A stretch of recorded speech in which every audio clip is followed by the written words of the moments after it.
We are all aware of the basic principle of suggestion. This is a type of influence in which the mind is invited or impelled to an uncritical acceptance of recommendation or belief or thought or idea which a therapist may feel to be necessary or helpful. By uncritical, we mean that the suggestion is not met by an analytical reaction. The person does not settle down to inquire in his own thinking as to whether these suggestions are rational, reasonable, demonstrable, or arise from any certainty, and he also refrains from permitting an argumentative reaction to arise within himself. Thus, the concept underlying suggestion is that it is an idea or a recommendation which, passing through the mind of the patient without obstruction, may become a factor in the subconscious life of the person. Now, the subject of suggestion opens a wide variety of speculations and thoughts. And a few of these we want to examine a little at this time. We know, for example, that most human beings are susceptible to suggestion of one kind or another. We also know that the greatest period of receptivity is childhood. This does not mean that the child is necessarily less argumentative, although it is true that the child has less mental certainty with which to oppose suggestion. What appears to be one of the factors is that with the child there is very little conflict of subjective reaction to suggestion. The child has no counter-suggestion which must be compensated, or which arise in conflict with the new suggestion factor. The child does not have a series of highly fixed opinions of its own. It does not have strong habit mechanisms in thinking. It is more or less in a formative period of development. And for these reasons, suggestion is particularly vivid, powerful, and long-enduring. As we grow older, we make a discovery that even the psychologist at the moment does not seem to fully comprehend. It is that there are two motions or two directions of energy in relation to the conditioning of the human being. One is the motion from the person outward into the world around him, part of his inevitable and instinctive effort to become dominant over his environment. He is constantly causing to move from himself fixations of defense mechanism. He is out aggressively using his energy over a sphere of influence which he hopes to dominate. Opposed to this motion is the pressure of conditions around him moving in upon himself. Whenever we move in upon a person with ideas of any kind, we move head-on against the tide of his own outward-moving consciousness. We find that we are swimming against the stream, and that ideas entering into him have a much more difficult time reaching into his life because they are met by this continual outpouring of his own energy, his own convictions, his own attitudes, his own beliefs, his own theories on innumerable subjects about which he may or may not have any very solid knowledge.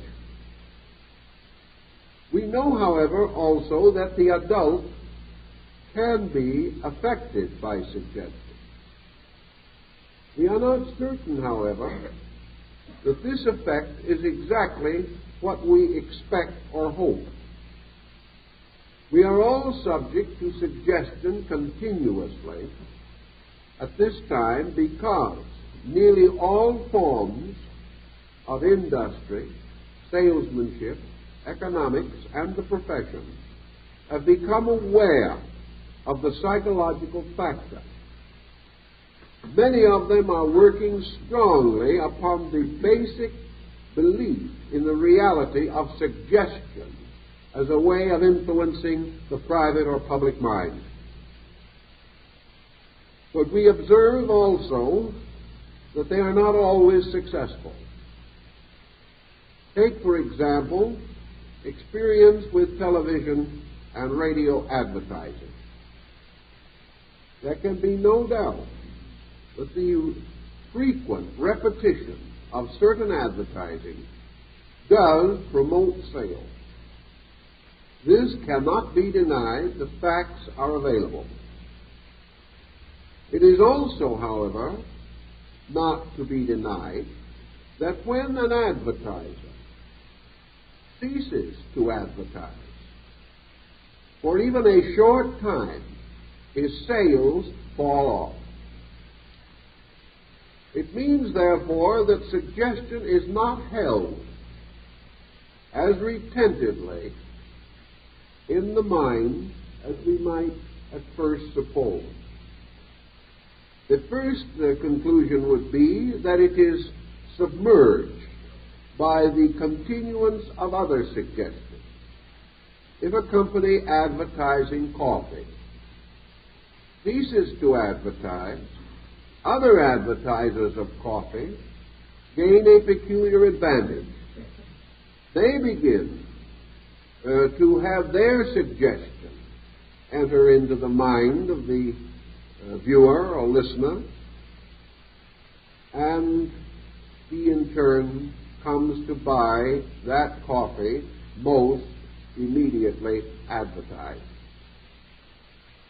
Another point, however, should also be borne in mind. If advertising becomes too objectionable, if it is too continuous and too blatant, if its pretensions are too unreasonable, or its advertising is in poor taste, it may result in a revulsion mechanism, and the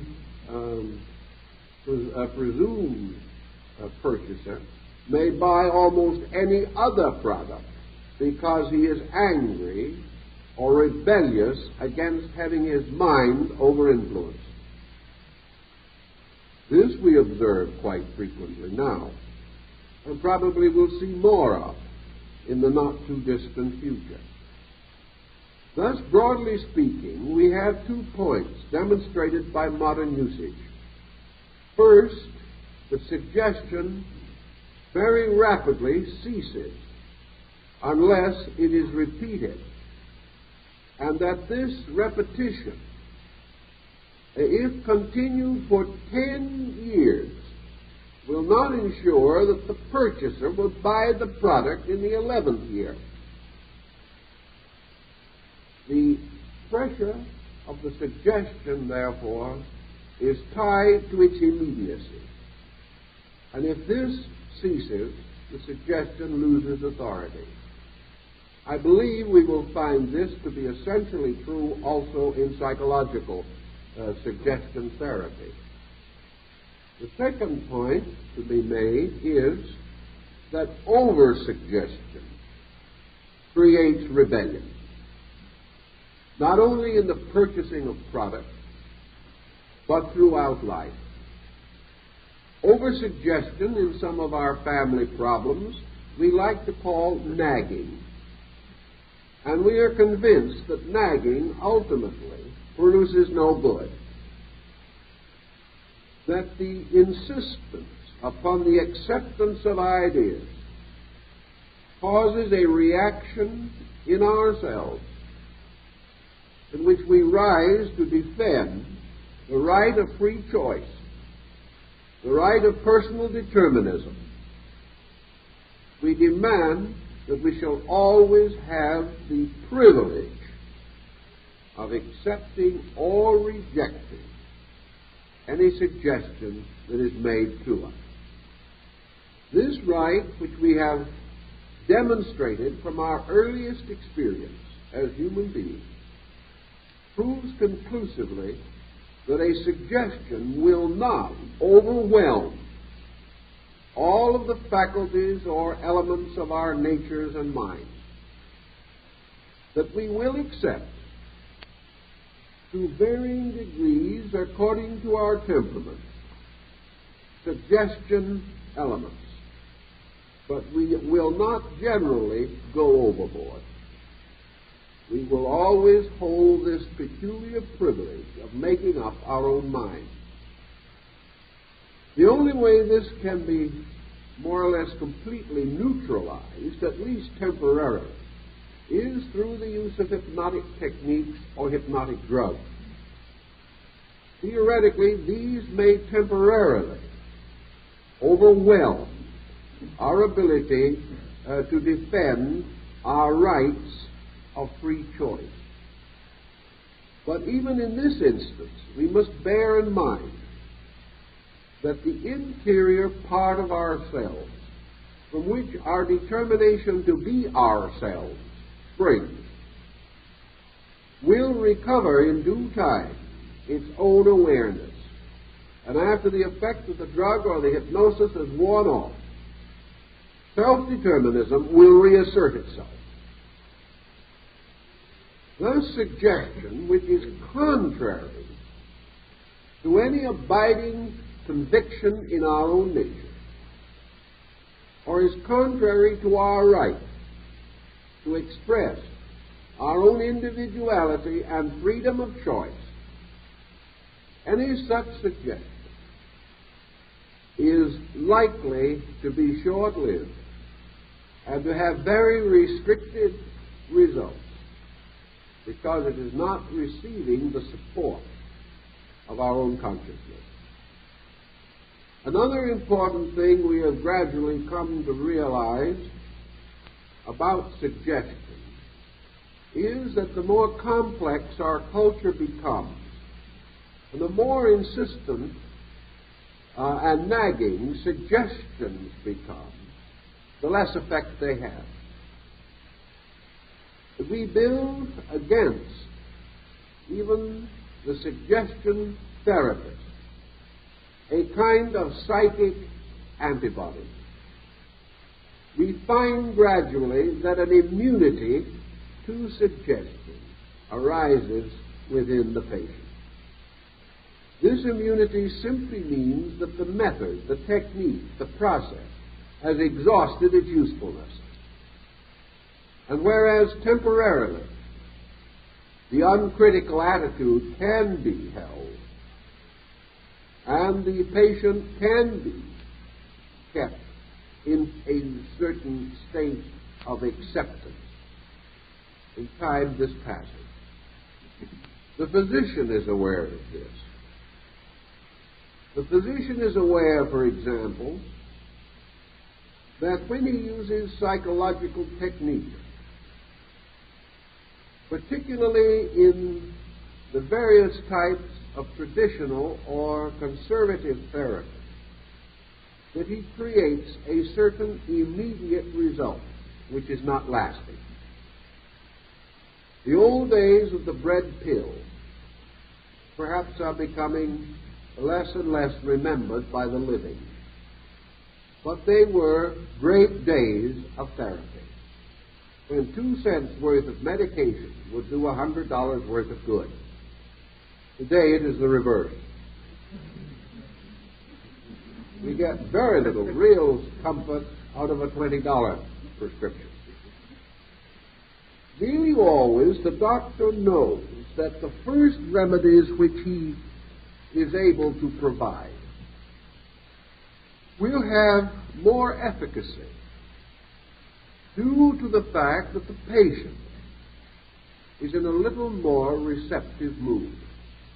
A person filled with hope, going to a physician well recommended, and receiving from this physician the assurance that his case can be successfully treated. This perhaps followed by a certain amount of practical therapy, receives a powerful suggestion. This suggestion may cause a rapid, almost miraculous improvement in the patient. But by degrees, this element of novelty, this acceptance without the critical mind, wears off. Symptoms come back, very slightly perhaps, but enough to disillusion the patient. And in 2 or 3 months, he establishes this immunity. And the power of the physician to help him on the level of psychology is comparatively lost. The same is true in advertising and in many patent medicines and in many famous cure-alls that have descended to us through time. The greatest and most important testimonials are by those who have had miraculous recoveries within the first 2 weeks. After 6 months, very few of these persons would write a testimonial. By that time, there are 9 other remedies in between. But just as surely as we can have all the symptoms described on the bottle by a certain negative suggestion, we also can in time find that these symptoms return. We can find that the claims of the remedy will offset the symptom for a while. Then gradually facts set in again. We're back to the same old trouble. Suggestion, being by its very nature impermanent, has limitations which the best therapist must recognize.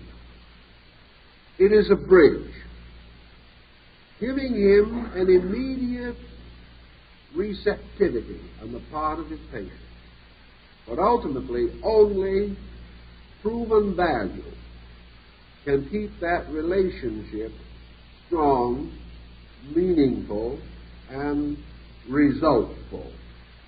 If this breaks down, then we have the patient who has lost faith in the physician. And under such conditions, even a truly adequate doctor can do very, very little. Suggestion is therefore both positive and negative. The oldest records that we have on some of these subjects come from the Greeks. And Aristotle has made much of the suggestion power of oratory. Here we are heading right into politics. The glib talker can not only shout us down, but shout our minds into a coma for a short time.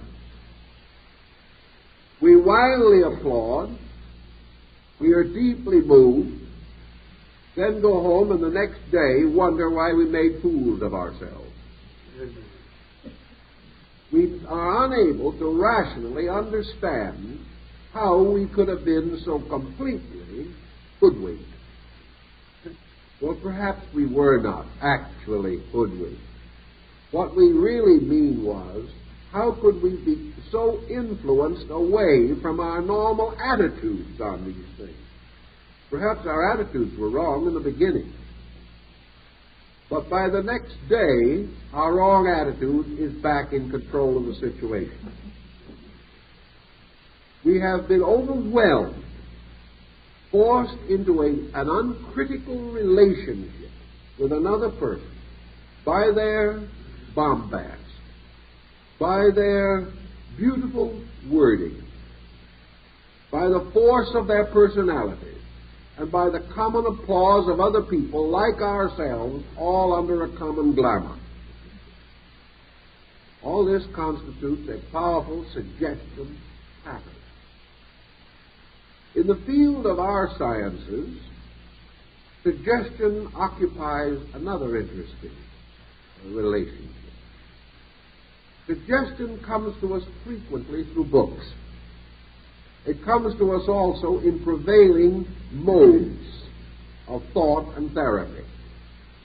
A school for the treating of an ailment comes suddenly into existence, supported by distinguished authority, or by a most persuasive expression of its principles and its therapeutic value.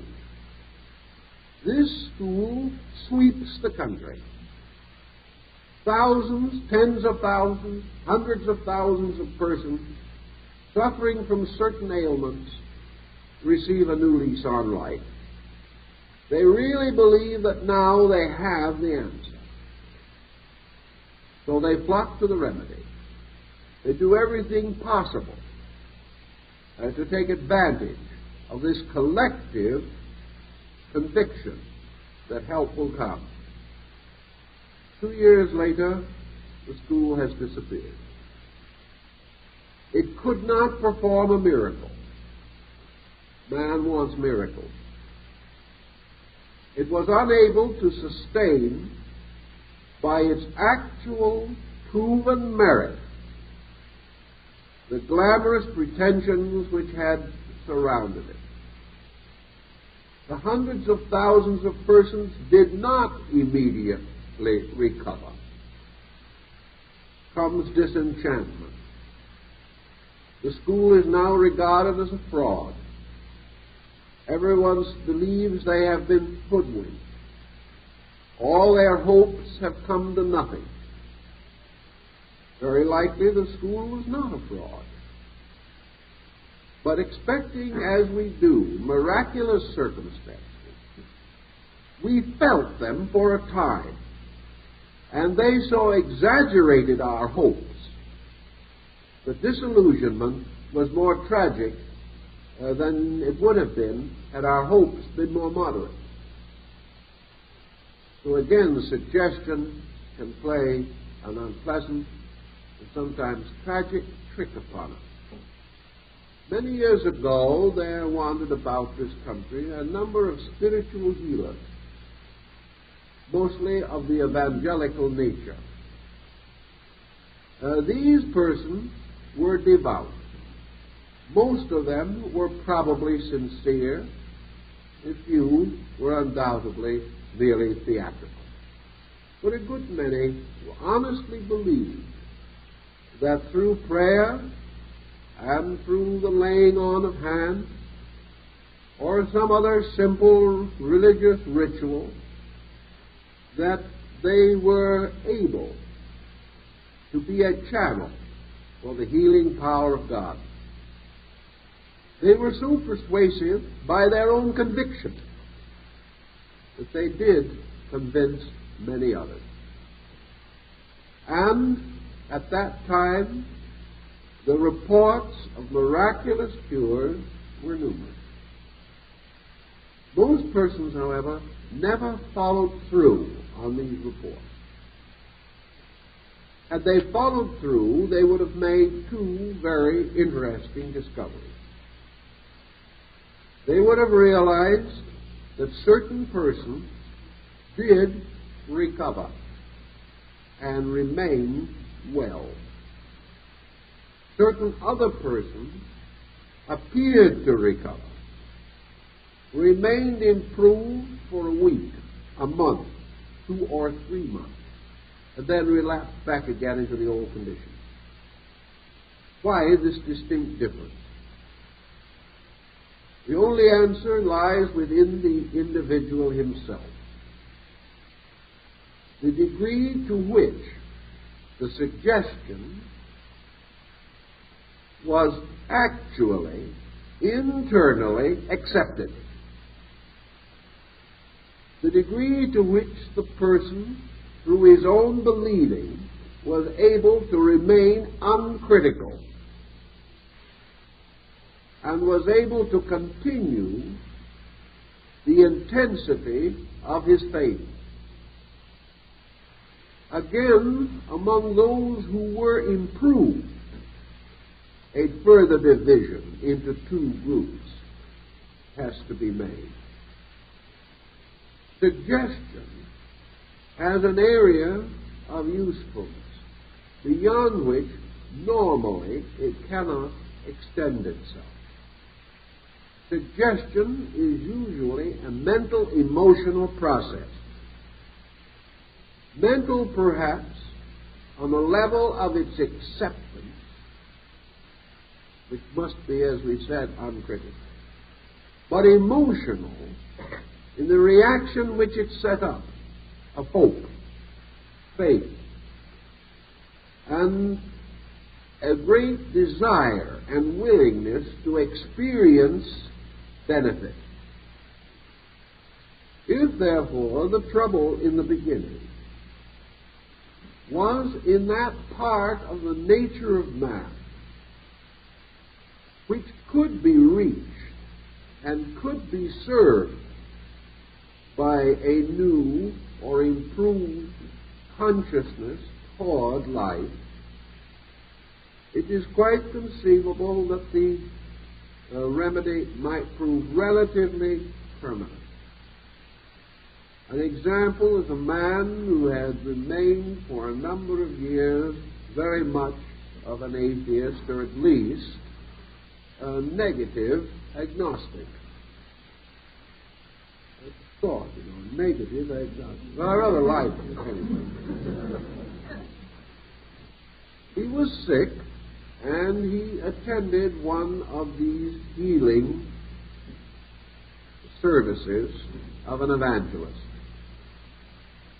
Under the pressure of seeing others helped with ailments similar to his own, he temporarily put aside his skepticism, and because of his great and pressing need, he went down the sawdust trail and asked for help. He received it. He received it almost certainly as a psychological experience. He received it as an acceptance within himself.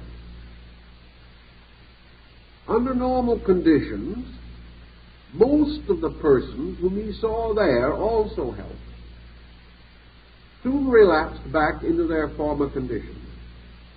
But the experience produced a certain change in this man's total attitude toward life.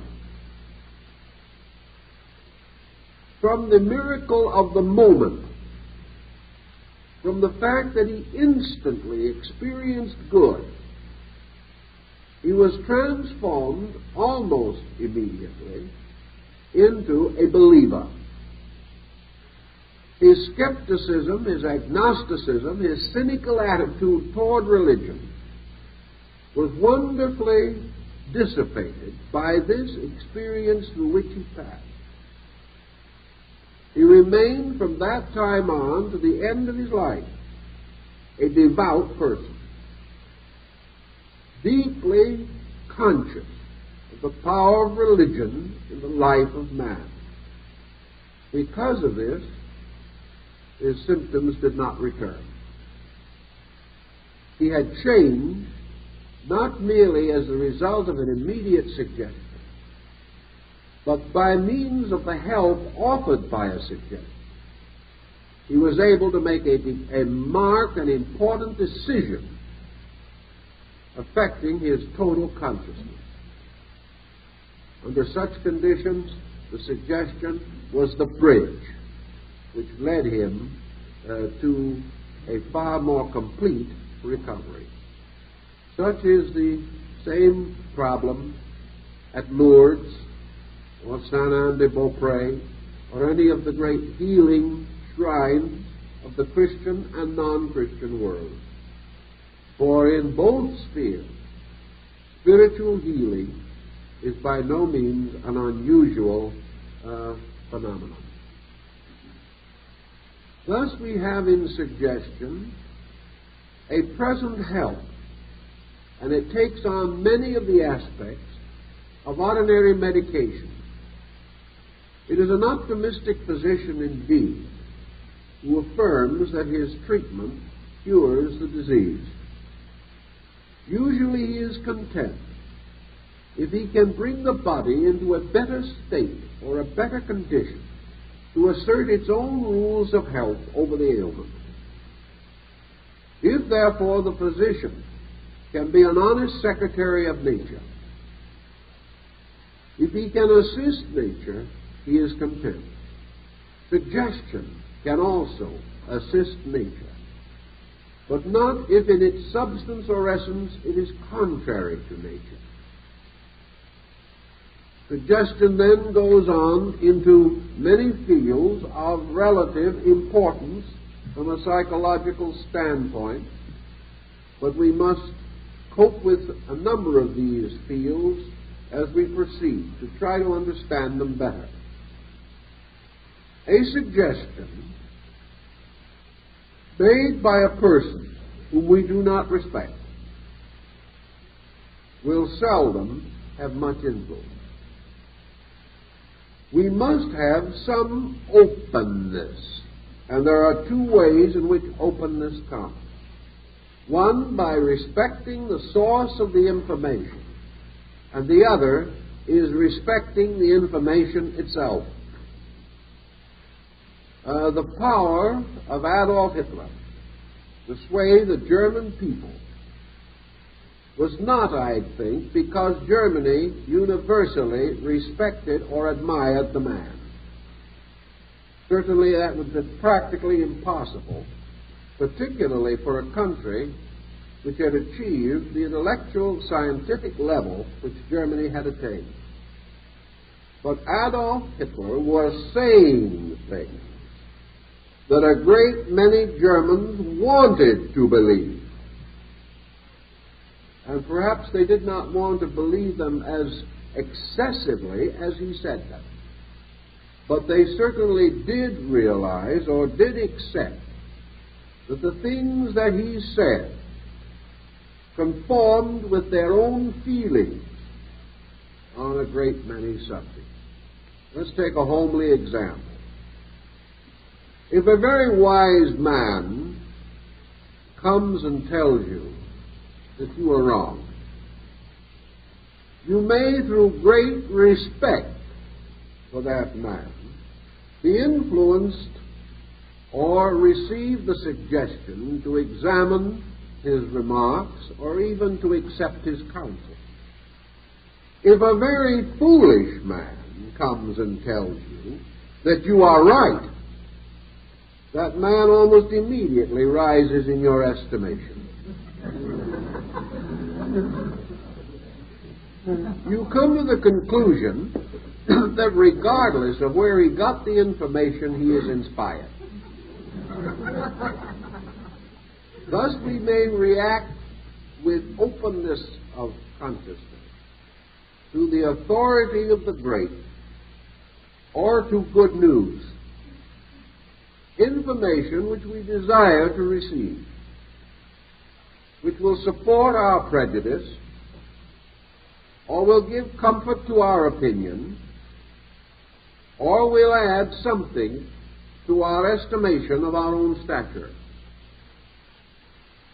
In these ways, suggestions move in upon us and become powerful influences sometimes, even tragic ones, in the continuance of our affairs. History and experience tells us, however, that it is not common for us to find a person sufficiently, completely noble, completely acceptable, that we will remain indefinitely uncritical to his advice or to his recommendation. After a time, we become inevitably aware of the humanity in our fellow man. We observe that he does things which we do not approve of. We observe that he is not always successful. And we begin to suspect that we are under glamour, that this person's advice may not be as good as at first we believed it to be. And as our faith in the person is diminished, the usefulness of the faith in our lives crumbles and falls.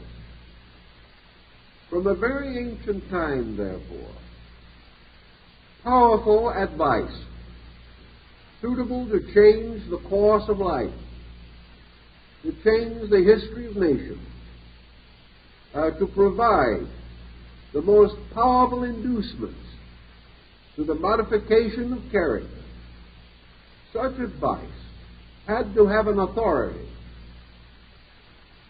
And this authority came ultimately to be vested not in man, but in God. The only being that we could not sufficiently fathom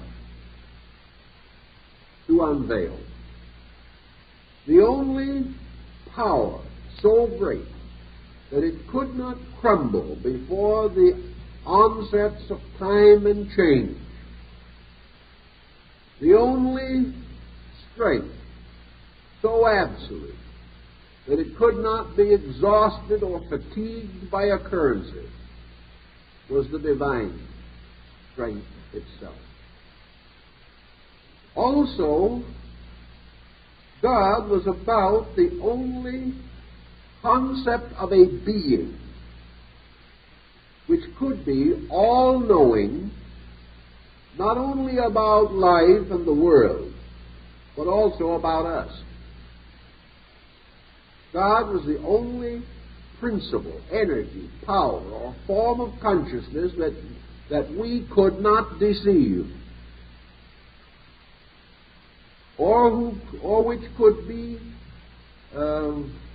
sufficiently perfect so that its advice would be infallible. Thus, from the earliest time, religion has exercised the strongest collective suggestion power on man. And this suggestion, most of it now embodied within sacred books, remains for most persons a source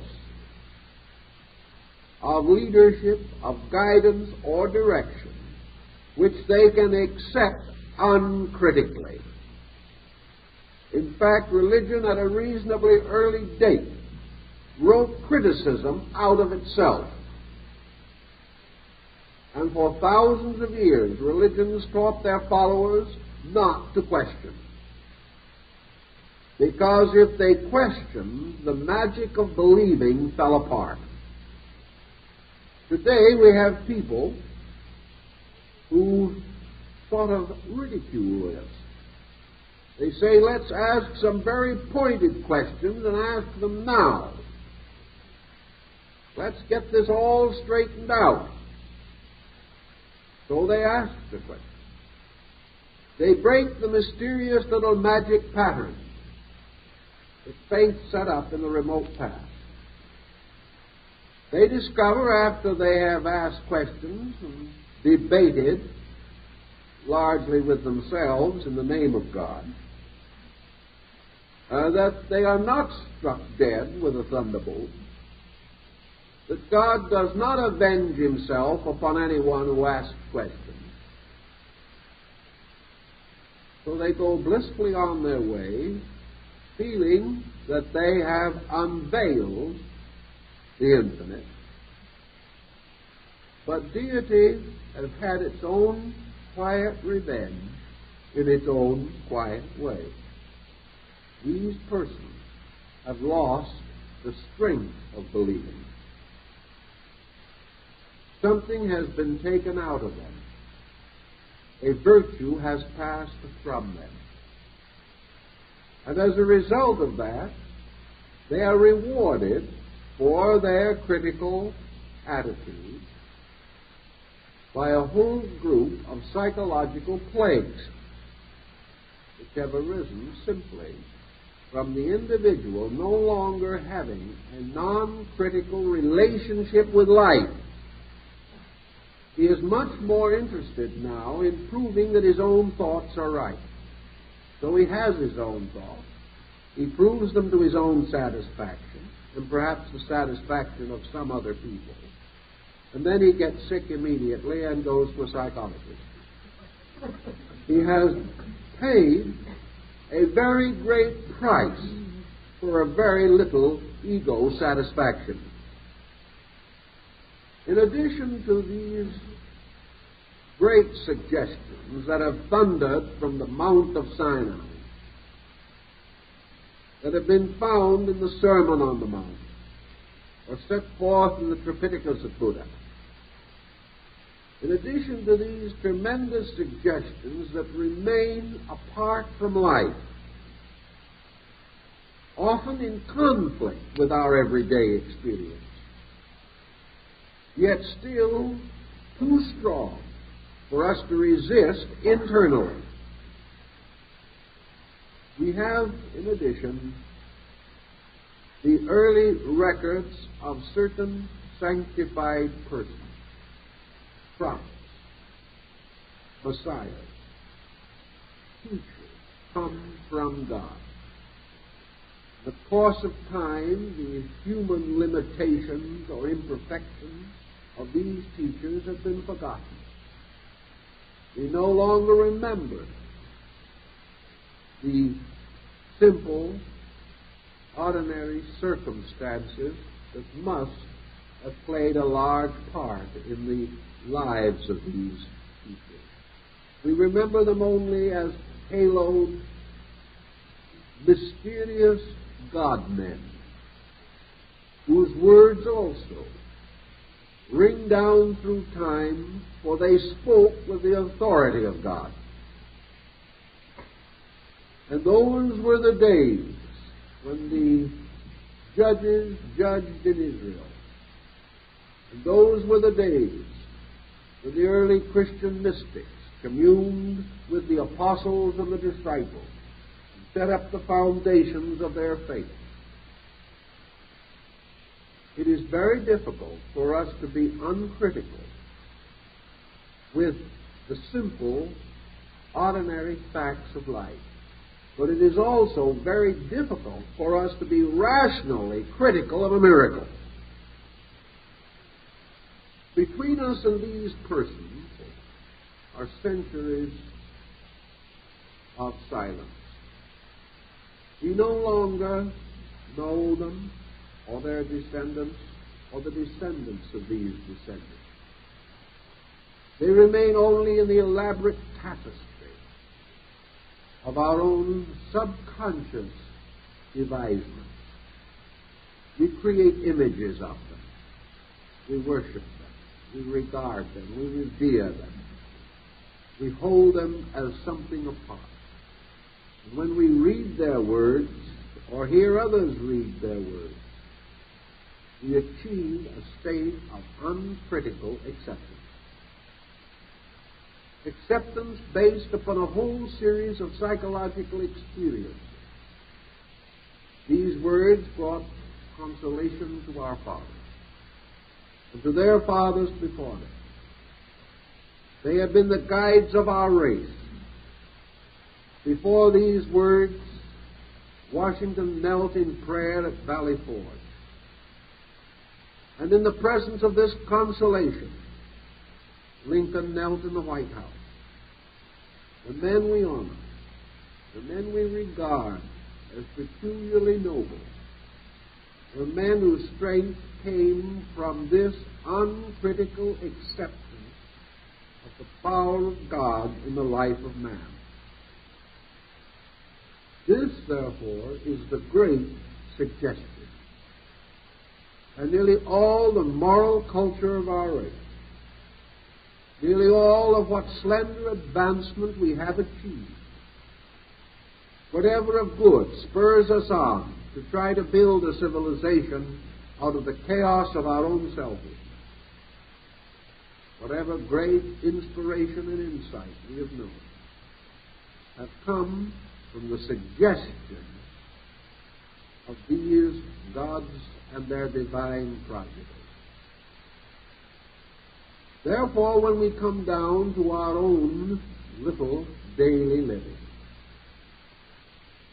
suggestion presents a series of rather interesting facts or elements. If our physician says to us, "I think you're hating yourself into trouble,"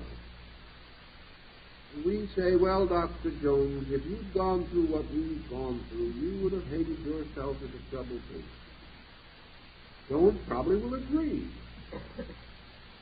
But if Jones instead says to you, "My friend, remember those words, love thine enemies, and do good unto them that despitefully use you," he is stumped. Jones isn't speaking for himself. Jones is only telling us something against which we have almost no conscious resistance. Therefore, the skill of Dr. Jones may lie partly in his ability to quote Scripture. And I suspect that some of the failures of modern psychology have resulted from the fact that psychologists have not been good Bible students. In their intellectual emancipation, they have turned from the most powerful remedy that they have in the Western world. That is the authority of the suggestion which arises from the religious tradition of our people. For this men will die without asking why. For this they will live content in the hope of some future good. This suggestion is very, very vital to us in nearly all forms of therapy. Now, the next suggestion that is very important to us is derived from this same religious source, namely that God is an ever-present help in time of trouble. We have a confidence, and this confidence is uncritical. If we wish to take the scientific problem and sit down and try to analyze how God answers prayer, we're lost.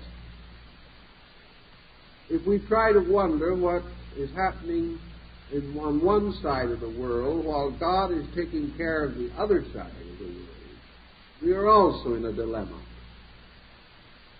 It is like the small child's question as to how Santa Claus can be in so many places at one time. The moment we think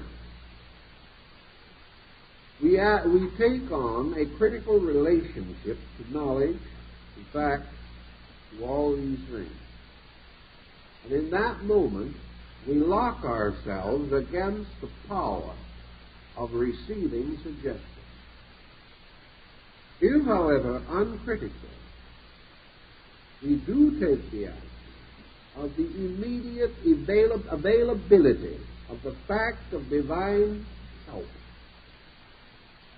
then this ancient conviction, which is in our blood, archetypal in our consciousness, against which our consciousness has no defense, because our own consciousness believes it is true. With this, we do not have to wrestle as Jacob wrestled with the angels. We do not have to argue these things. The moment we argue a religion, we defile it. But in this simple fact, we now have another suggestion factor that becomes important. If this suggestion is accompanied by some element or some factor which involves God or involves religion, its effectiveness, or its intensity at least, is magnified 100-fold. We are no longer able to bring against it the immediate adversity of our own thinking. Let us take a very simple example of this particular point. An individual has lived for a long time under the attitude that there is no justice in the world. Many people develop that gem of thinking as they proceed through the years. It rises from such convictions as the observation that nearly every wrong person is well treated, and that no matter how hard we labor, we are never rewarded. Nurse this for a while, and we have a nice, solid, negative fixation. So we take the attitude there is no justice in the world. A lawyer, a legislator, or a judge might be able to give us a considerable amount of intellectual insight and show that while there are mistakes, the general trend of man is to try to be just. So we're still miserable. We may go to a psychologist who points out to us all the defects in our own reason, or perhaps allows us to unveil our souls and dump upon him and the whole environment all of these negative instincts which we have been nursing so long. He believes that if we can exhaust ourselves completely, if we can talk about the injustice of the universe until we're tired of hearing it ourselves, that maybe we'll change our conversation. This sometimes happens. But by the time we leave the doctor's office, we get his bill, and then we do not believe in the justice of the universe all over again. Actually, we have no real argument to prove that right must win.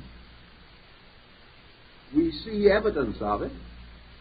We observe how tyrants and despots nearly always come to a sorry end. We have moral instruction to that point. But we can say that we are descended from a group of fuddy-duddies as far as that is concerned. But if within ourselves we suddenly become intensely aware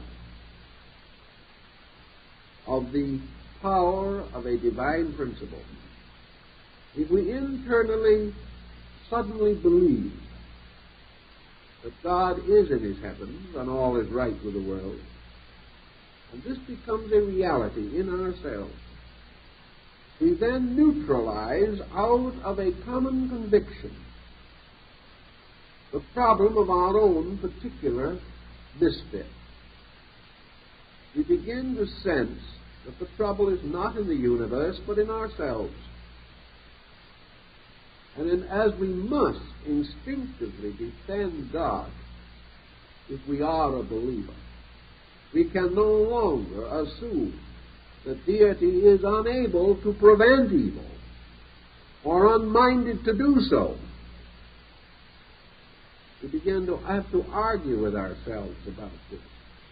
And no matter how we argue, instinct forces us to let God win. So to the suggestion that is made, if we can add this authority of high conviction, we achieve a great deal. Now, philosophy is very much like religion in this respect. Religion makes good a reality. Philosophy makes good a fact. By philosophy, we take the type of mind that is critical and whittle down its criticism. By philosophy, we can take the individual with a whole quantity of objections, and we can meet his objections one by one. And if our philosophy is adequate, that is, if it is basic, we can finally force the individual, at least to the grudging assent, that this life is under laws and under rules and under principles, and that if he is a wise man, he will obey them. This suggestion, supported therefore by philosophical insight, may be almost as strong as religion. But it lacks the one thing that religion has, and that is the warmth of a vital participation in believing. It is the warmth of religion which experiences good, even while philosophy defines it. Now, theoretically, we are in a scientific age, and let us not forget for a moment that age and its principles and its rules, its convictions, and its degree of insight. Let us not for a moment assume that these are not powers of suggestion in our daily living. Ultimately, science undoubtedly will have to bestow powerful, positive suggestion upon the mind of man in order to prevent man from utterly befuddling himself with scientific knowledge. Science must finally come to positive, basic suggestions based upon its own discoveries. And these suggestions must be therapeutically sound, or they will destroy man. Science perhaps can suggest to the outer part of man what religion and philosophy can convey to his inner life. But the end of scientific suggestion is that it must be valid because it can overcome or nullify the criticism in the person who is receiving scientific knowledge. Our modern system of education is based upon breaking down man's non-scientific ideas. This is a weakening situation, however. For actually, when we break suggestion that he is going to be patient, he's going to be patient and kind and gentle from now on. The only reason he is asking for this help or wants this suggestion is because he has been unkind and unreasonable over a very long period of time. He has had a nasty disposition since the beginning of his own memories of himself. Now he wants to really reform. Perhaps the reform has been thrust upon him by the misery of circumstances. He can't get along with himself anymore, and no one else can get along with him. This is affecting his pocketbook, and that is a real disaster. So what is he asking? He is asking that a therapist of some kind shall give him a formula, bring him into the office, give him a little psychological brushing every couple of days, send him on his way with new conviction that he can be master of his own destiny and he can be a lovable, noble person if he so desires. And keeps on repeating to himself that he not only can be, but that he is. This individual probably doesn't believe it himself. He knows himself too well. So his suggestion falls upon sterile ground. Furthermore, he spends 5 minutes every morning and 5 minutes every evening making this noble, platitudinous remark about himself to himself. And the rest of the day is as cussed as ever. The timing factor here is a little difficult. Nature operates more or less honorably. If you want to take $1 out of the bank, you must put $1 in. If you want to change a habit from a bad habit to a good habit, you can practice the bad habit most of the time, and the good habit a small part of the time, and expect the good to neutralize the bad. You cannot repeat 50 times in rapid succession that you are getting better and better, and for the rest of your waking hours continue to get worse and worse.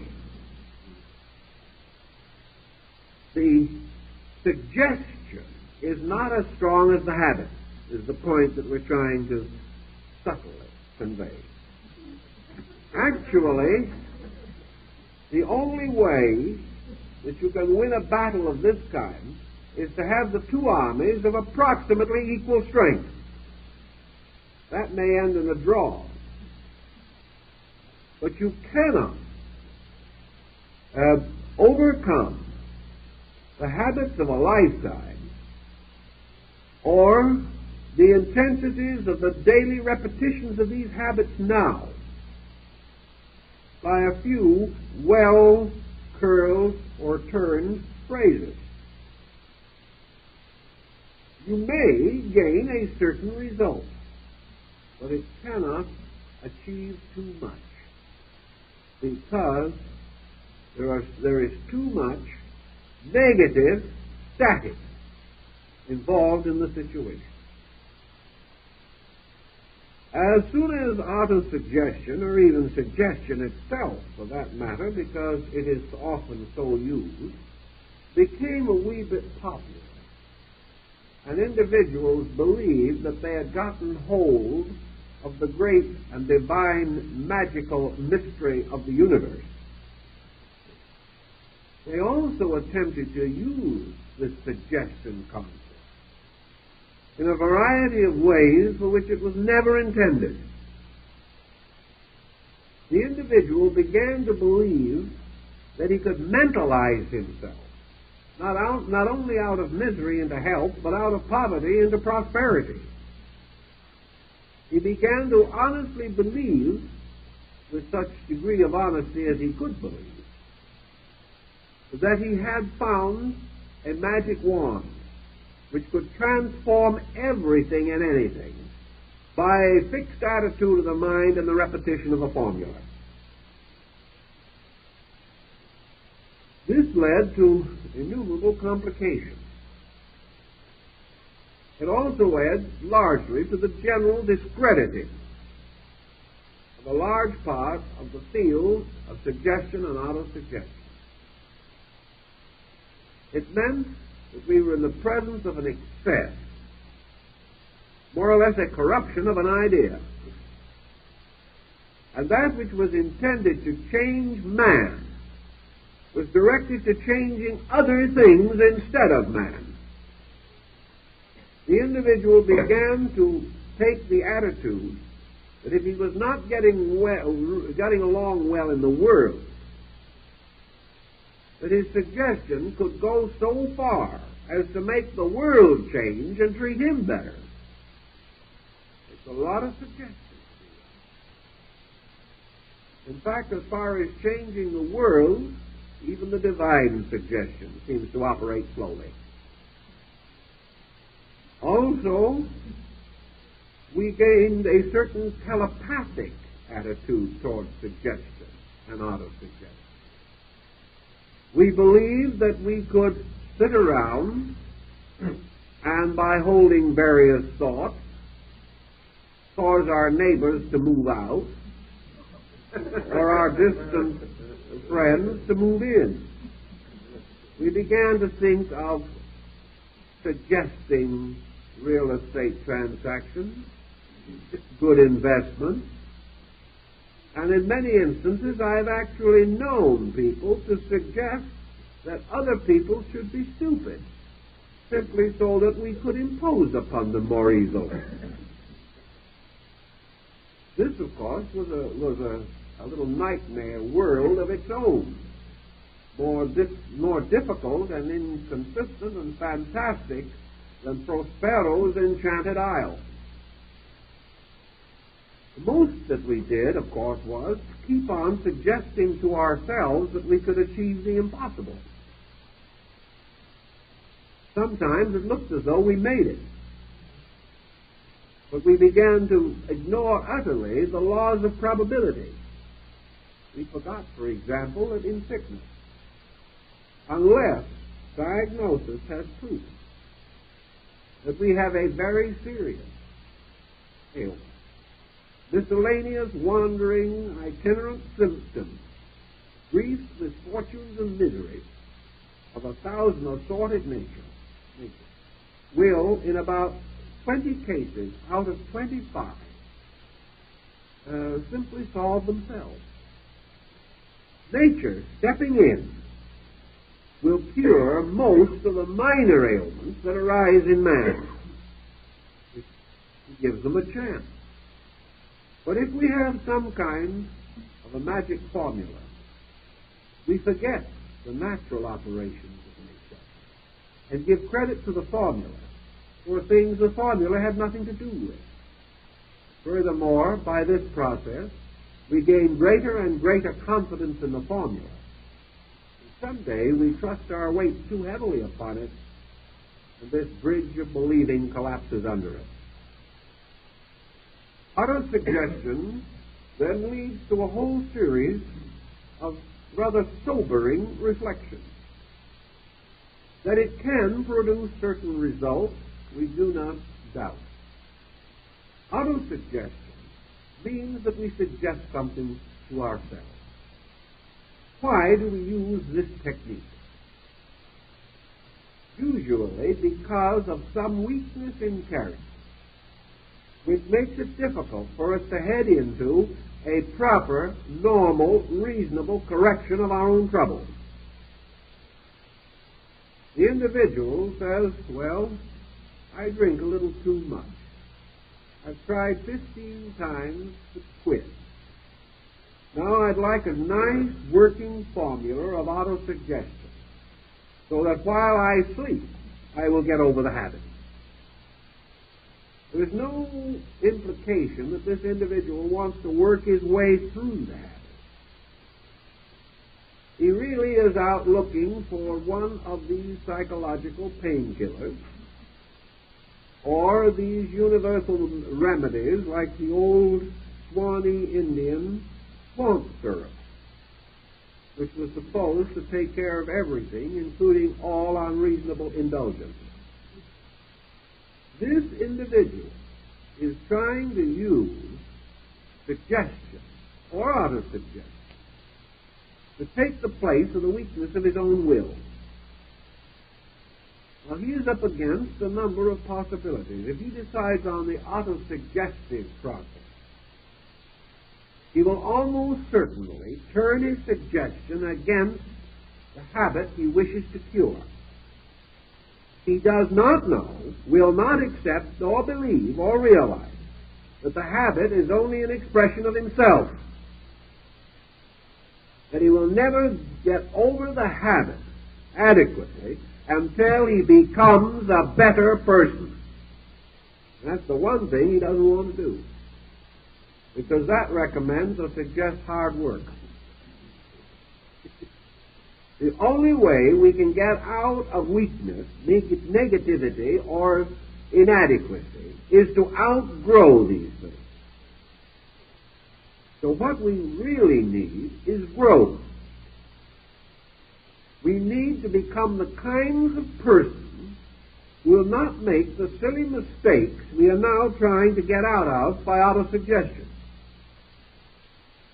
It is true that we can, by suggestion means, anesthetize an arm so that you will not feel any pain in it while surgery is performed. We can, for 48 hours or 72 hours, block the alcoholic desire. If you want to come to an approved therapist often enough, you can block it for several months. But this is not recovery, any more than an aspirin cures some kind of a pain in the body. You can take certain painkillers and temporarily get relief from a toothache. But the only solution is, finally, to either have the cavity filled or the tooth pulled. In suggestion, we have an emergency instrument that can be and often is exceedingly useful. But it is never a solution nor a substitute for the correction of the situation itself. The only point where there is an exception to this rule is where the area of suggestion is exactly in the area of the problem. For instance, it is easier to help by suggestion a person who is involved in some complex or other situation for which the suggestion is the sole and total remedy. If, for example, you can take a person who is fearful or who has, for example, claustrophobia. You take this person and you give him a powerful suggestion, or you help him to formulate an auto-suggestion that he can enter into a room, a small, dark room, and close the door and not be afraid. You probably can give him sufficient self-confidence, or by the magic of auto-suggestion, he can imagine himself into having a degree of confidence that he always possessed and didn't know it. He goes in, closes the door. After a little while, he comes out radiant. The problem is solved. And the chances are, as far as he is concerned, the problem is solved. He now knows that he can go into that room. He has done it. That was all the remedy that was required, was to experience that the room was not terrible or terrifying. Once having gained that experience, the matter is closed. Except what caused the claustrophobia. You've gotten rid of the symptoms. 6 months later, this individual may develop some other symptoms. He may suddenly become a rank, uncontrolled worrier. He might develop a temporary or even growing loss of hearing. He may become accident-prone and start falling over his own shadow. He may suddenly become extremely suspicious of his friends. He doesn't have claustrophobia anymore. But we've only treated an effect. The cause still remains. suggestion and autosuggestion will not, in most instances, adequately treat causes. Unless the cause is extremely shallow and recent or comparatively unimportant, we cannot be sure that we can reach it in a permanent way. But now let us suppose that suggestion or autosuggestion is indicated in this case. We then come to another problem which has some meaning, and that is the use of mechanical devices to make autosuggestion more effective by increasing the frequency of it. Assuming, of course, as we said concerning suggestion, that something has to be done to balance off, because 5 minutes of right suggestion will not compensate for 23 hours and 55 minutes of bad attitude. So now comes a discovery which I think more or less was influenced by the war. We found it rather important to suddenly train men in language. We needed very quickly a number of linguists, and if there's one department of American education that is weak, it is the languages. We live in such a large country that we do not need languages, as many foreign countries do. All we need is a solid vocabulary and a reasonable amount of slang. We can then become mutually understood. But suddenly we found that we needed several thousand persons who could speak Japanese, or Korean, or Russian, or perhaps Finnish, or the language of the Laplanders. We didn't have any such people. And the few that might have had such knowledge might not be in an age bracket suitable for military use. So to train men in language, we hit upon the device of using recordings. Recordings not merely as to be studied in the normal way of a half hour of listening, but recordings to be played almost continuously. Recordings in which pronunciation, the form of the words, the sequences, the enunciation, the emphases, and so forth of a language, the meanings of these words, the grammar, and every factor of it was continuously and repeatedly conveyed to us, day and night. As a result of this type of instruction, men learned languages with considerable fluency in 6 months, far more than they could have learned in any other way.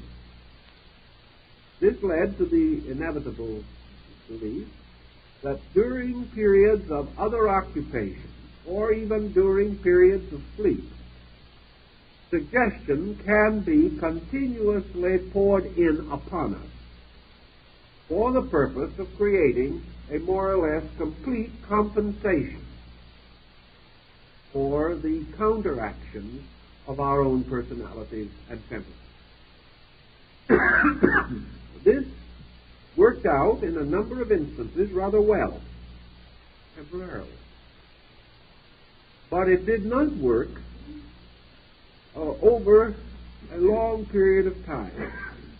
Actually, this suggestion, moving in upon the person,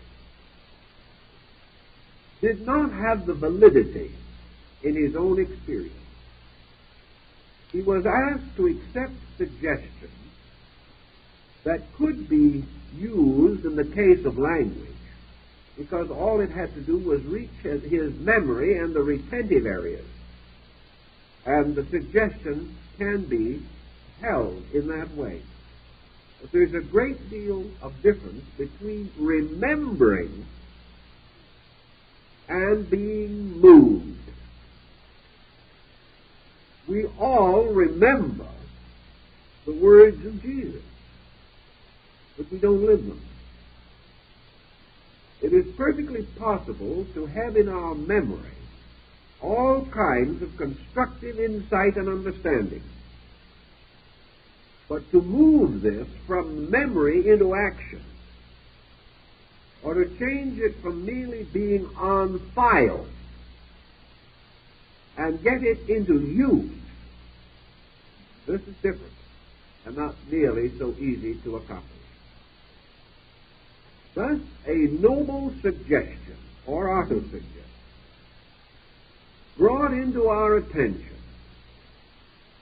may temporarily cause us to obey it, as we would under hypnosis. But we cannot be at all overly confident that this suggestion will become a dynamic, changing the individual factually and actually. In defense of what I am saying, I would like to mention that I have known personally a great number of individuals who have taken long and difficult courses in autosuggestion. They have worked with it. They have tried every known means. They have used mechanical devices to repeat the suggestion day or night. The suggestion itself was in many instances luminous, transcendent, magnificent. But after several years of it, the individuals who practiced it are not luminous, nor are they transcendent. They have gained, perhaps, certain mechanical help. They may have been able to get over a bad spot, but I have not been able to convince myself that an individual with a nasty temper could subject themselves to any type of autosuggestion for 5 years and come out with an angelic disposition. I have not seen it. I would love to see it. I don't care how they got the disposition, I just love to see the disposition. But it just does not seem to happen. But this I will say, these people come out of it believing that they have an angelic disposition. But it's not quite the same thing. We get pointers on that from their friends and relatives. We know people who have convinced themselves that through these processes they have strengthened intuition, become practically mystics. Actually, they have trodden upon the threshold of illumination. But when you try to work with them or live with them, they're the same old people you knew before. They believe, but they have converted the mind only. They have not actually altered the life processes.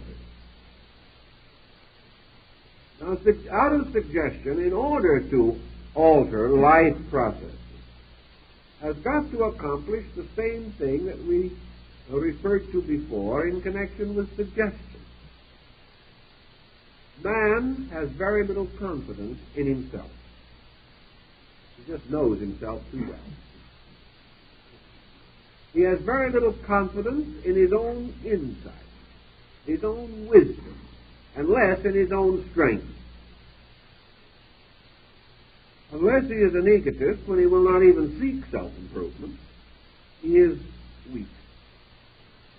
So he will create a suggestion, and he will repeat it. But even as he repeats it, he will not believe it. He may hope, but he remains in a state of peculiar breathless expectancy. The only way that he could finally convert himself is by a miracle. If he held some suggestion or auto-suggestion for a few hours, and a miraculous event occurred, he might then have greater courage. He might go on more industriously. But this is not the common pattern of things. And the miraculous events, if they do occur, are usually shown to be fortuitous circumstances. So we can't depend upon this. So the only problem that can help the individual who is all alone with his own suggestions is again magic. mystery. Actually, primitive man is all alone with his own suggestions. He gained a mysterious power to be greater than himself, or to outgrow his own limitations, or to transcend his own frailties, by use of devices, of which the most common to descend to our remembrance is the fetish, or the talisman, or the amulet. Even today, persons in hazardous professions make use of these devices as a source of self-confidence. Now, what is the reason why a rabbit's foot is any different than a good text on autosuggestion by a prominent psychologist? The text cannot be accepted uncritically. We read it, we wonder a little, we think a little, but we're not very certain. And even if we're rather certain, we say, yes, it's probably true, but I doubt if I can do it. I've never done anything right yet, and it doesn't look as though this is the time when I'm going to start. So the situation drifts at least half-heartedly. But a rabbit's foot is different. In the first place, it makes no sense, except when it's on the foot of a rabbit. We're not even quite sure how it came to be a fetish at all, unless perhaps it was because the rabbit was anciently associated with the moon, and a whole string of myths and legends tie it together. Now, when I'm saying a rabbit's foot, I mean almost any kind of talisman. It may be a piece of metal inscribed with the 72 names of God. It may be a Muslim charm upon which is traced in beautiful writing the name of Allah and His faith. It may be a prayer, it may be anything. It may be one of those wonderful little devices that look more than anything else like a child's drawing. It is worn by the pearl fishers of the Philippine Islands, where they go down under the sea in search of pearls. It is something that has a magic power. Now, this magic power rises from an atavistic level of our own subconscious.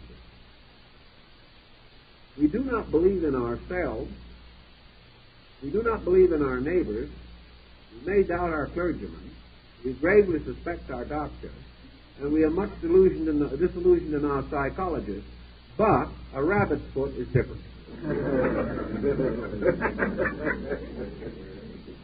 A rabbit's foot is mystery. Perhaps it'll work. It's just like the individual who is not superstitious but never walks under a ladder. He's just careful.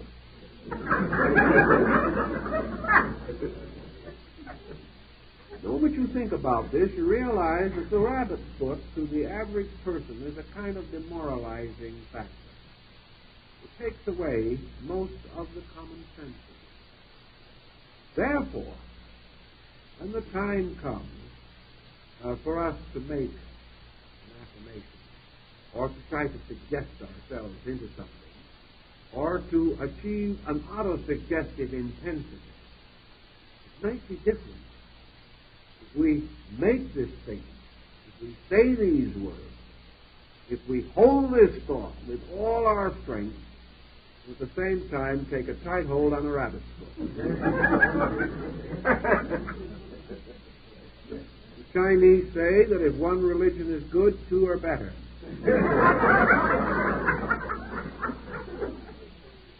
So there is no use missing a good opportunity.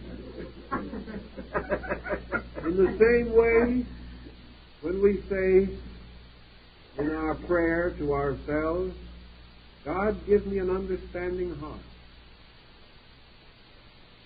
we have a different attitude, because we are asking something of a force that is abstract and mysterious, which we believe can be so.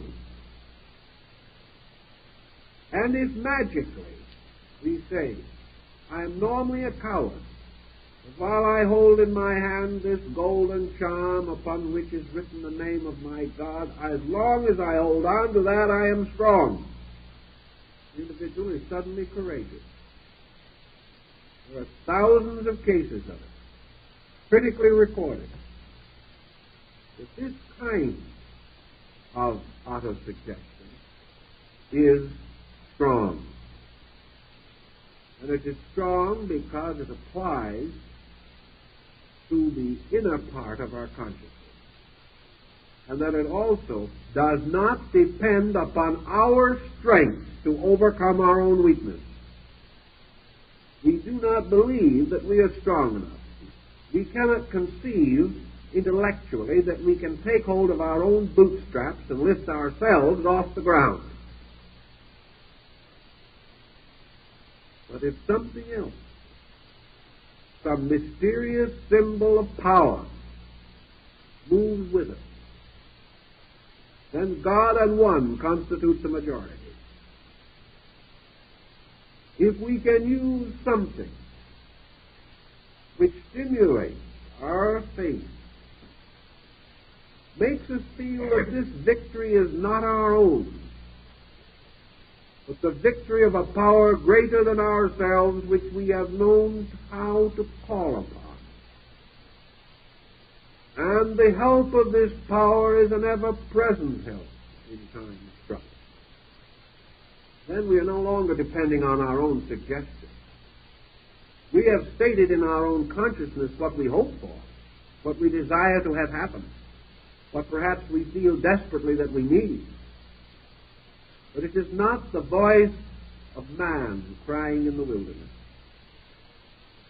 It is the fulfillment of a promise that if we will do certain things, take certain attitudes, supply ourselves with certain magical implements, then suddenly we are strong. We have the power through these other means of accomplishing what we cannot accomplish alone. This shifts our source of strength to an abstraction which cannot be unseated, which cannot be overthrown by events or conditions. This abstraction gives us the courage. It is again and again this which comes back to us in the prayer formulas. Prayer is suggestion, autosuggestion in many instances, given strength by devotion. Prayer is therefore the individual opening himself uncritically to universal good. He could try to argue himself into it, but he cannot win, because he does not believe his own argument. But if he follows the ancient way of his faith, certain in his own heart that the God of his fathers will not forsake him, he is no longer merely making a suggestion. He is affirming a conviction. And out of this total affirmation of his nature, he is able to achieve a result against the preponderance of negative factors. The individual who speaks with the fullness of his own conviction, supported by his concept of the presence of a divine available, can in 5 minutes a day counteract the 23 hours and 55.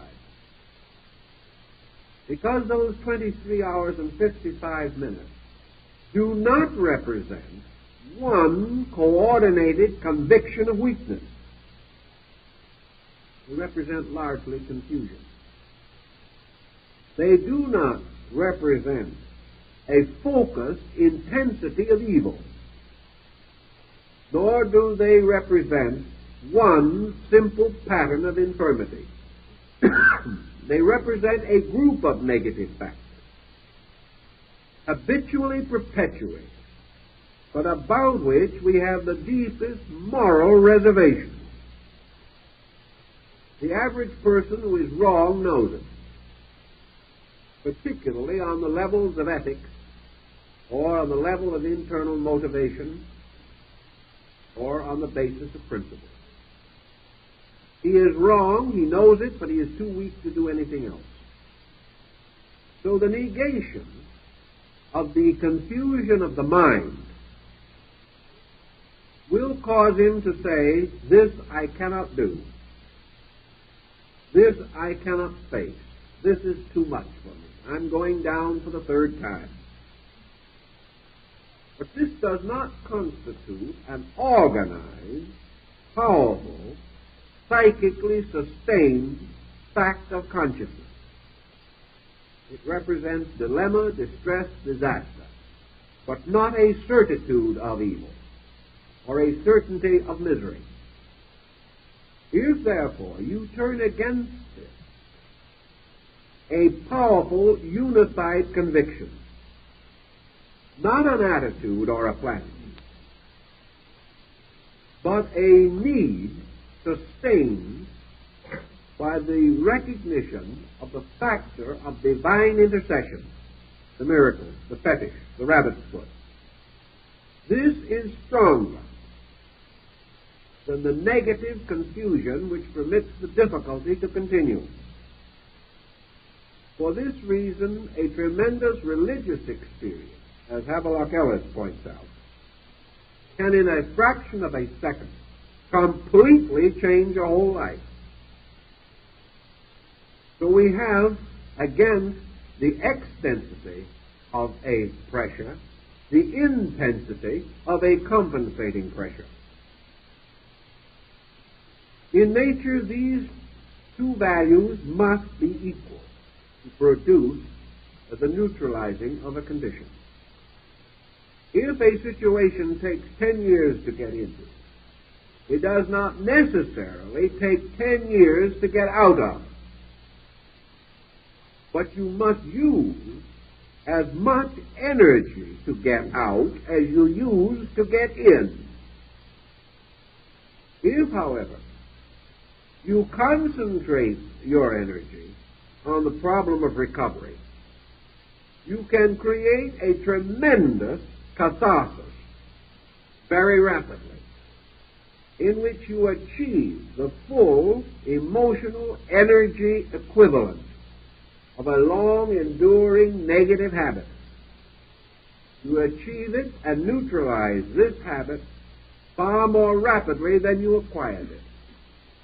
Not because you have found an easy way out, but because you have found a more efficient way to solve the problem. Efficiency in this case being merely directness, the victory of a consciousness or a principle over a condition.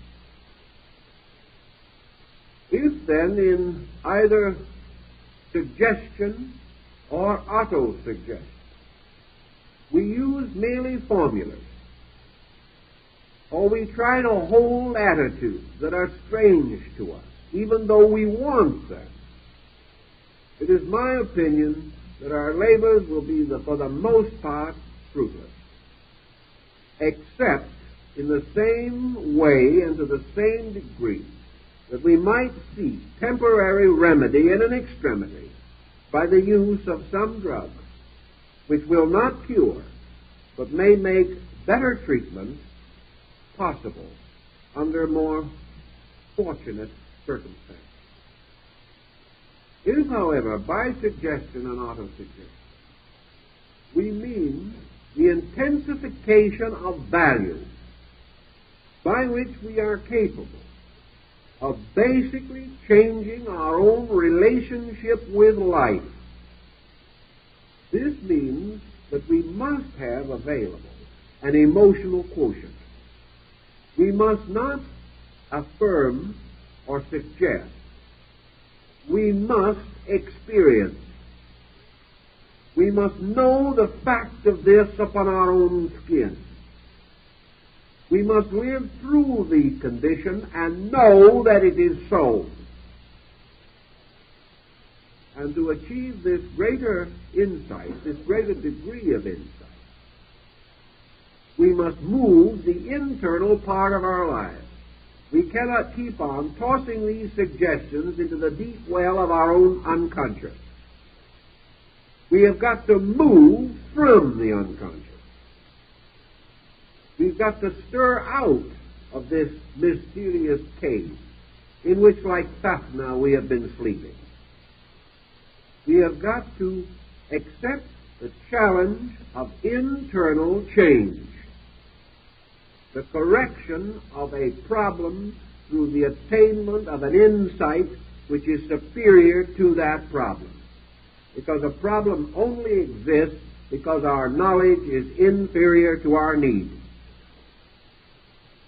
The platitude is not a substitute for knowledge, neither is an affirmation or a suggestion. It can be, however, that out of the union of a suggestion with a fetish, with an emblem or symbol of the divine availability, we may be impelled not to use God merely to get us out of the dilemma, but rather to become aware of the experience of the God consciousness in ourselves. If we are able to make this progressive step through faith or through profound believing, we may then be able to pass constructively into a non-critical state. A non-critical condition which is not merely negative, but one which is open or receptive to the experience of a better life. Suggestion, then, is only valuable to the degree that it can impel us toward experience. We cannot cure ignorance with hypnosis, but we can sometimes stimulate in the individual the desire to become learned. But this means he must then go out and learn. Suggestion cannot save the individual from the problems towards which he usually will direct suggestion. But it can perhaps inspire him or recommend to him that he learns to grow, and in that way finds the answer to all problems. For this reason, we should be very wise, very careful in the decision of suggestion or auto-suggestion. For it must always be a suggestion to become better, not merely a suggestion to evade or avoid, or a suggestion which might bring us something we do not feel like earning. All suggestion that is appropriate and proper is that which impels us to the adventure of the unfoldment of our own consciousness as the final solution to every problem that stems from ignorance. And all problems stem from ignorance. No problem rises from wisdom itself. And our search for the spiritual integrity to overcome the ignorance in ourselves is perhaps the one great prayer that should be with us constantly. And therefore, that we should suggest to ourselves that day by day, in every way, we are more eager to grow. And that, wonderfully enough, will also take care of most of the aches and pains.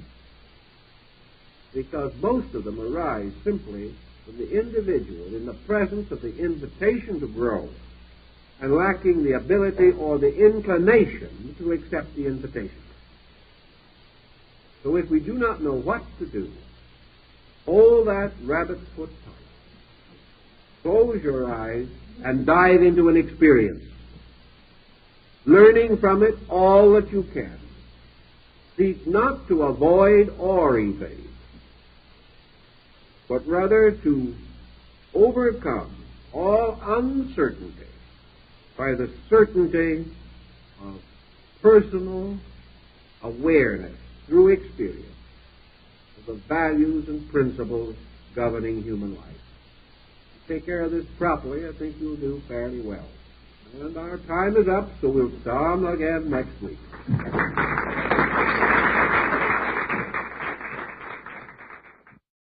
Make a discovery that even the psychologist at the moment does not seem to fully comprehend.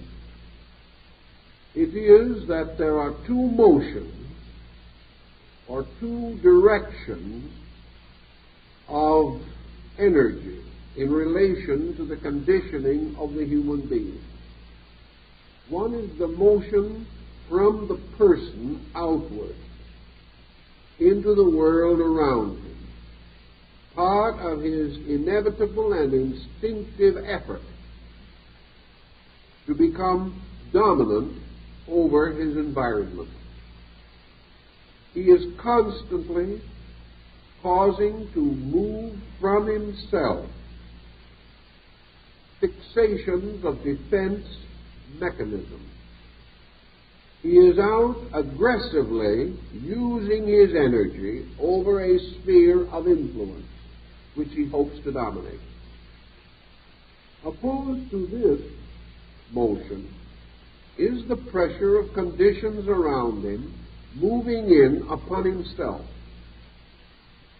Whenever we move in upon a person with ideas of any kind, we move head-on against the tide of his own outward-moving consciousness.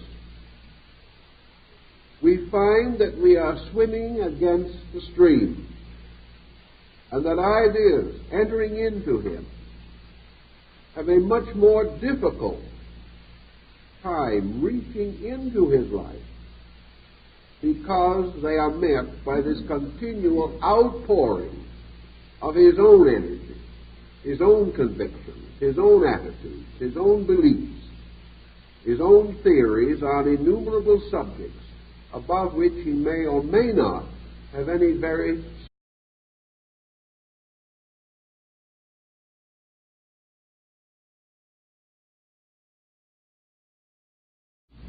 We are all aware of the basic principle of suggestion. This is a type of influence in which the mind is invited or impelled to an uncritical acceptance of recommendation or belief or thought or idea which a therapist may feel to be necessary or helpful. By uncritical, we mean that the suggestion is not met by an analytical reaction. The person does not settle down to inquire in his own thinking as to whether these suggestions are rational, reasonable, demonstrable, or arise from any certainty, and he also refrains from permitting an argumentative reaction to arise within himself. Thus, the concept underlying suggestion is that it is an idea or a recommendation which, passing through the mind of the patient without obstruction, may become a factor in the subconscious life of the person. Now, the subject of suggestion opens a wide variety of speculation.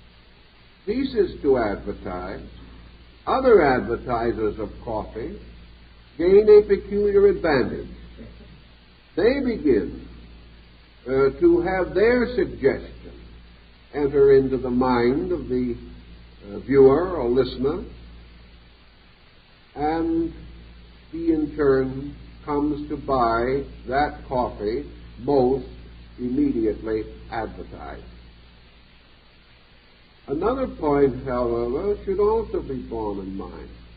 If advertising becomes too objectionable, if it is too continuous and too blatant, if its pretensions are too unreasonable, or its advertising is in poor taste, it may result in a revulsion mechanism, and the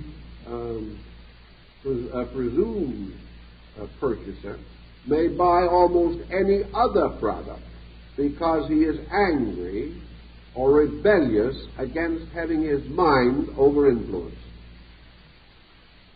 This we observe quite frequently now, and probably will see more of in the not-too-distant future.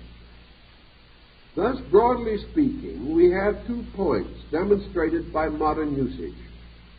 First, the suggestion very rapidly ceases unless it is repeated, and that this repetition, if continued for 10 years, will not ensure that the purchaser will buy the product in the 11th year.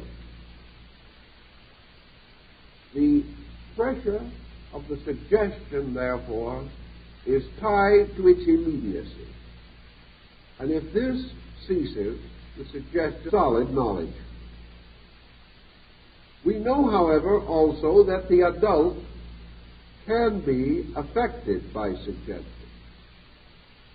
We are not certain, however, that this effect is exactly what we expect or hope. We are all subject to suggestion continuously at this time because nearly all forms of industry, salesmanship, economics, and the professions have become aware of the psychological factor. Many of them are working strongly upon the basic belief in the reality of suggestion as a way of influencing the private or public mind. But we observe also that they are not always successful. Take, for example, experience with television and radio advertising. There can be no doubt that the frequent repetition of certain advertising does promote sales. This cannot be denied. The facts are available. It is also, however, not to be denied that when an advertiser ceases to advertise for even a short time, his sales fall off. It means, therefore, that suggestion is not held as retentively in the mind as we might at first suppose. The first conclusion would be that it is submerged by the continuance of other suggestions. If a company advertising coffee, and thoughts, and a few of these we want to examine a little at this time. We know, for example, that most human beings are susceptible to suggestion of one kind or another. We also know that the greatest period of receptivity is childhood. This does not mean that the child is necessarily less argumentative, although it is true that the child has less mental certainty with which to oppose suggestion. What appears to be one of the factors is that with the child there is very little conflict of subjective reaction to suggestion. The child has no counter-suggestion which must be compensated, or which arise in conflict with the new suggestion factor. The child does not have a series of highly fixed opinions of its own. It does not have strong habit mechanisms in thinking. It is more or less in a formative period of development. And for these reasons, suggestion is particularly vivid, powerful, and long-enduring. As we grow older, we may